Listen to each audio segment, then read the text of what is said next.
नमस्कार दोस्तों, जय जोहार। मैं कौशल तिवारी और बिहनिया संध्या में आपका स्वागत है। राजनीति के चतुर खिलाड़ी माने जाने वाले देश के प्रधानमंत्री नरेंद्र मोदी के बारे में कहा जाता है कि वे जो कुछ भी बोलते हैं उसके पीछे राजनीति निहितार्थ रहती है और यही वजह है कि उनके झूठ को लेकर भी उनके समर्थक बुरा नहीं मानते।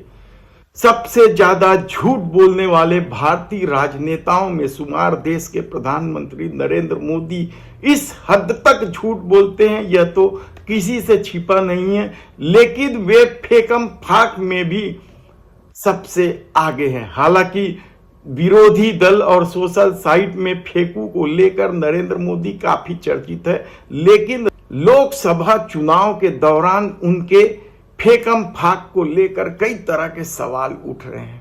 तब सवाल यह है कि क्या सचमुच देश के प्रधानमंत्री नरेंद्र मोदी जिस गारंटी का दावा करते हैं उसके बीच वे कोरा आश्वासन भी दे देते हैं?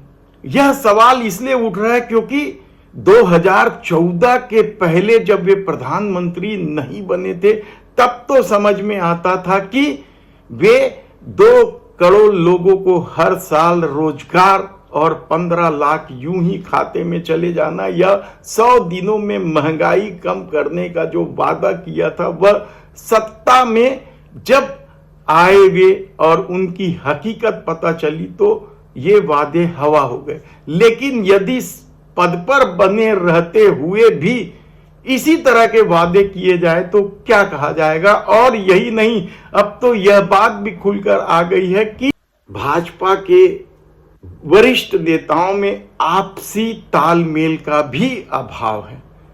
तब क्या देश के प्रधानमंत्री नरेंद्र मोदी और अमित शाह के बीच भी कोई तालमेल नहीं? आप खुद सोचिए कि किस तरह के आश्वासन देते हैं लोग। यदि एक साथ इन आश्वासनों को कंपाइल कर लें या एक साथ इकट्ठा कर लें तो क्या देश के प्रधानमंत्री नरेंद्र मोदी हो या गृह मंत्री अमित शाह हो, हंसी के पात्र नहीं होंगे। सबसे पहले सुन लीजिए कि वे किस तरीके से कर्नाटक में जाते हैं तो क्या कहते हैं। कर्नाटका को पूरे देश का नंबर 1 राज्य बनाने का। कर्नाटक में विधानसभा चुनाव में जब लोगों ने देश के प्रधानमंत्री नरेंद्र मोदी को स्वीकार नहीं किया तो क्या लोकसभा चुनाव में उनके इस तरह से नंबर 1 बना देने के दावे को स्वीकार करेंगे? लेकिन यह दावा सिर्फ देश के प्रधानमंत्री नरेंद्र मोदी का नहीं। अमित शाह तो और एक कदम आगे जाकर तेलंगाना को नंबर 1 राज्य बनाने की घोषणा करते हैं।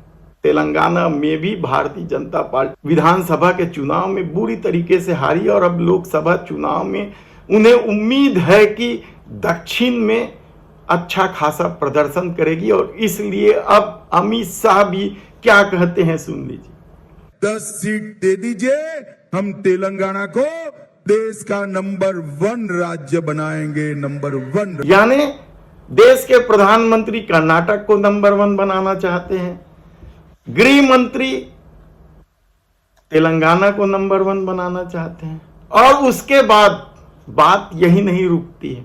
अब उड़ीसा में बड़ी उम्मीद है भारतीय जनता पार्टी को और उन्हें लगता है कि अब वे उड़ीसा आसानी से जीत देंगे, इसलिए वे उड़ीसा जाकर क्या करते हैं।